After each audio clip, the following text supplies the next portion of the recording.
চট্টগ্রাম বিশ্ববিদ্যালয়ে ১৪৪ ধারা প্রয়োগ করা হয়েছে।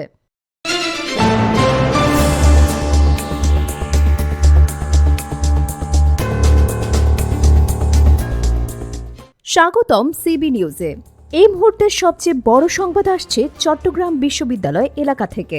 ভাড়া বাসার তত্ত্বাবধায়ক বা কেয়ারটেকার কর্তৃক এক ছাত্রীকে মারধরের ঘটনাকে কেন্দ্র করে শিক্ষার্থী ও স্থানীয়দের মধ্যে রক্তক্ষয়ী সংঘর্ষের পর অবশেষে চট্টগ্রাম বিশ্ববিদ্যালয় এলাকায় ১৪৪ ধারা জারি করেছে প্রশাসন।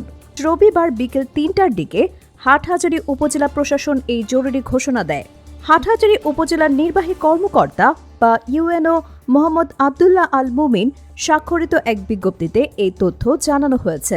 বিজ্ঞপ্তিতে বলা হয়, চট্টগ্রাম বিশ্ববিদ্যালয়ের ২ নম্বর গেট সংলগ্ন মার্কেট এলাকার পূর্বাংশ থেকে রেলগেট পর্যন্ত উভয় দিকে এই ১৪৪ ধারা বলবৎ থাকবে। এই আদেশ অনুযায়ী নির্দিষ্ট এলাকায় সকল প্রকার সভা সমাবেশ, মিছিল, বিক্ষোভ এবং জনসমাবেশ সম্পূর্ণরূপে নিষিদ্ধ করা হয়েছে।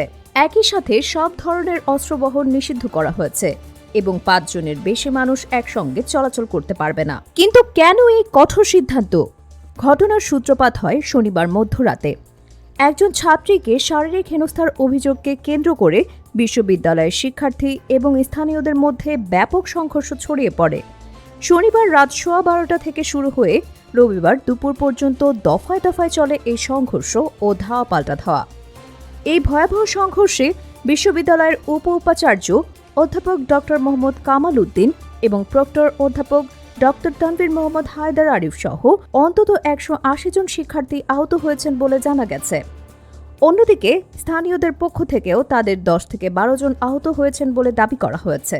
এ বিষয়ে উপজেলা নির্বাহী কর্মকর্তা মোহাম্মদ আবদুল্লাহ আল মুমিন দেশের প্রথম সারির গণমাধ্যম প্রথম আলোকে জানিয়েছেন, এলাকার শান্তি শৃঙ্খলা বজায় রাখার স্বার্থেই এই জরুরি পদক্ষেপ নেওয়া হয়েছে। পরিস্থিতি নিয়ন্ত্রণে রাখতে এলাকায় অতিরিক্ত পুলিশ মোতায়েন করা হয়েছে। এই মুহূর্তে পুরো বিশ্ববিদ্যালয় এলাকায় থমথমে পরিস্থিতি বিরাজ করছে। শিক্ষার্থীদের মধ্যে আতঙ্ক এবং স্থানীয়দের মধ্যে উত্তেজনা কাজ করছে। প্রশাসন পরিস্থিতি নিবিড়ভাবে পর্যবেক্ষণ করছে। এই ঘটনার সর্বশেষ খবর এবং বিস্তারিত বিশ্লেষণ জানতে আমাদের সাথেই থাকুন এবং আমাদের চ্যানেলটি অবশ্যই সাবস্ক্রাইব করুন। Subscribe now for daily news and updates.